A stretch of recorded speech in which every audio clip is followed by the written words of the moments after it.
Hai, kenalin gue Aji. Gue udah punya bokin nih. Usia gue udah cukup matang lah buat berumah tangga. Makanya gue punya planning ke depan sama bokin gue. Gue ini perintis bukan pewaris coy. Jadi ya gue berjibaku buat masa depan gue. Rencana gue sih punya rumah dulu baru nikah. Syukurnya setelah bertahun-tahun kerja di Jakarta dan ngumpulin duit, akhirnya gue berhasil beli rumah sederhana di planet lain, alias Bekasi. Lokasinya lumayan, nggak terlalu jauh dari jalan utama, tapi suasananya masih sepi. Rumah itu gue cicil pelan-pelan, mulai dari bikin pagar, nambah satu kamar, sampai cat ulang biar kelihatan segar. Tapi karena gue masih tinggal sama ortu di Jakarta dan kerja juga di sana, rumah itu akhirnya kosong selama kurang lebih 5 tahun setelah direnovasi. Gue pikir nggak masalah, selama pintu dan jendela kekunci rapat. Lagi pula, rumah itu adalah masa depan gue sama keluarga kecil gue nanti. Gue pun sering nengokin rumah sebulan sekali. Dan di sini nih cerita horor dimulai. Walaupun gue nengokin rumah sebulan sekali, gue tetap akrab sama tetangga gue. Suatu hari, gue rencana mau beberes dan nginep di rumah ini semalam. Tetangga depan rumah gue cerita soal rumah gue yang bikin bulu kuduk gue merinding. Sebut aja Bu Lilis yang manggil gue dari pagar. Beliau nanya, "Mas, ini rumahnya udah mau ditempatin ya?" Gue jawab, "Belum Bu, masih kosong." "Kenapa Bu?" Tiba-tiba ekspresi muka Bu Lilis berubah jadi kayak bingung gitu dan bilang, "Oh, nggak apa-apa sih Mas. Cuma semalam jam 10 pas saya lagi buang sampah, saya lihat ada yang duduk-duduk di depan rumah Mas. Anak-anak perempuan gitu." Gue heran dong. "Siapa Bu?" "Anak tetangga sini kali ya Bu." Bu Lilis pun geleng-geleng kepala. Suaranya mulai pelan dan bilang, "Bukan, saya juga kira anak-anak kampung sini. Tapi mukanya pucat semua gitu. Rambutnya panjang agak kusut. Terus pakai baju putih lagi.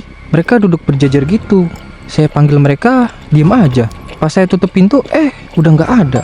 Rasanya darah gue berhenti sesaat. Tapi gue berusaha santai. Mungkin ibu salah lihat kali. Kebetulan kan rumah saya belum ada lampu di terasnya Bu, masih gelap.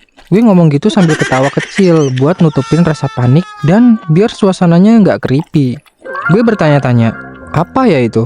Segerombolan Neng Kunti lagi nongki gitu? Tapi kenapa harus rumah gue yang jadi tempat nongkinya sih? Tapi nggak apa-apa, untungnya cuma depan rumah bukan di dalam.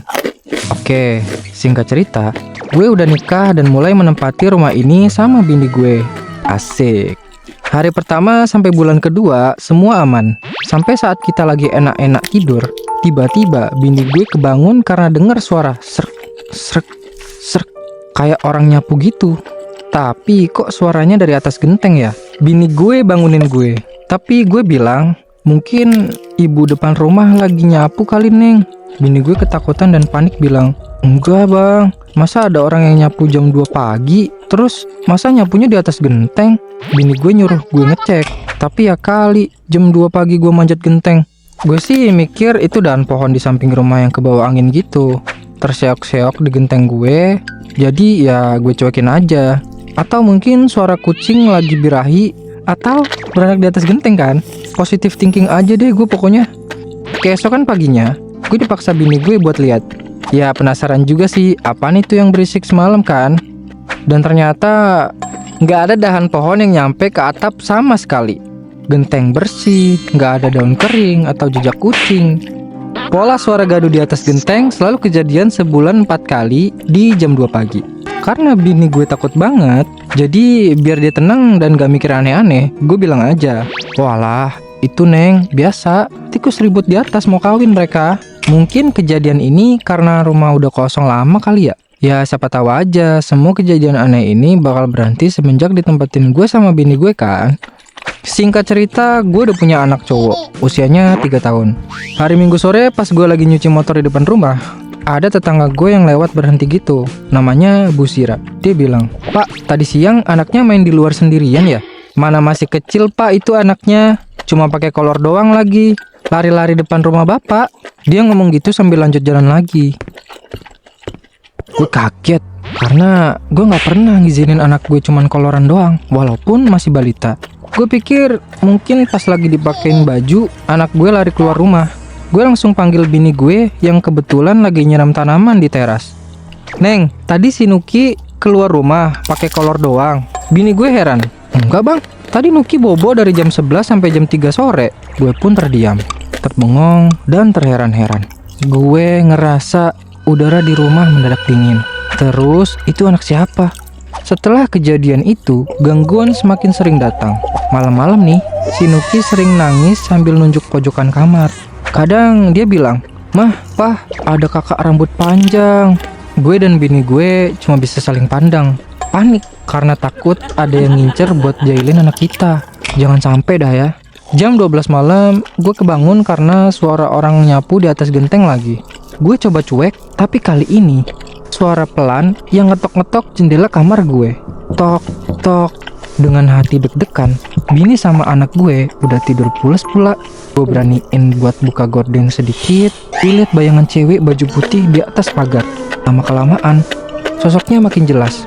Mukanya ada koreng di bagian pipi dan dia ketawa, pergi sambil dada-dada ke arah gue. Keesokan harinya gue demam tinggi. Habis lihat dia semalam kali ya. Gue mutusin buat gak cerita sama bini gue karena takut dia khawatir. Karena kalau gue kerja, kan dia yang 24 jam full di rumah.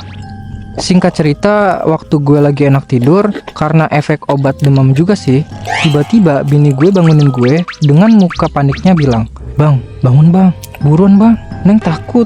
Mata gue udah 2 watt cuma bilang, "Duh Neng, ada apa?" Bini gue jelasin hal aneh yang baru aja kejadian ke dirinya. Katanya pas dia lagi di dapur, lagi masak, dia dengar langkah kaki mendekat, terus meluk dia dari belakang. Dia nyangkanya gue dong, tapi kok yang biasanya gue senyum dan ngomong sayang, kok ini meluk doang, abis itu pergi. Terus bini gue lihat gue masuk kamar mandi, tapi kok gak keluar-keluar. Pas dibuka pintu kamar mandi, ternyata kosong. Terus dia lari ke kamar. Dia ngeliat gue masih tiduran dengan posisi yang sama dari tadi dan langsung bangunin gue. Sekarang makhluk itu mulai menyerupai gue.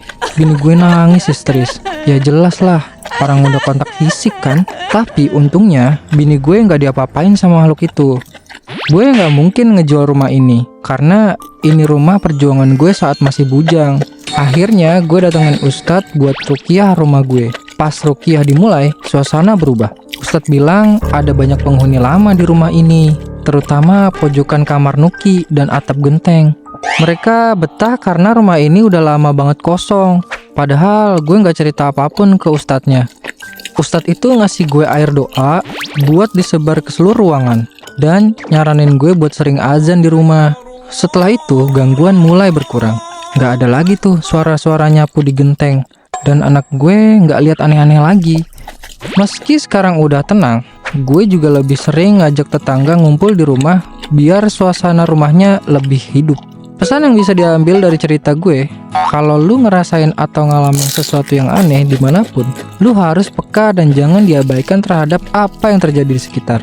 Rasa waspada itu penting agar kita bisa cari tahu penyebabnya, baik dari sisi logis maupun spiritual. Dengan keyakinan yang kuat dan bergantung kepada Tuhan adalah perlindungan terbaik melawan segala sesuatu yang tidak kasat mata. Sampai di sini akhir cerita gue. See you, bye.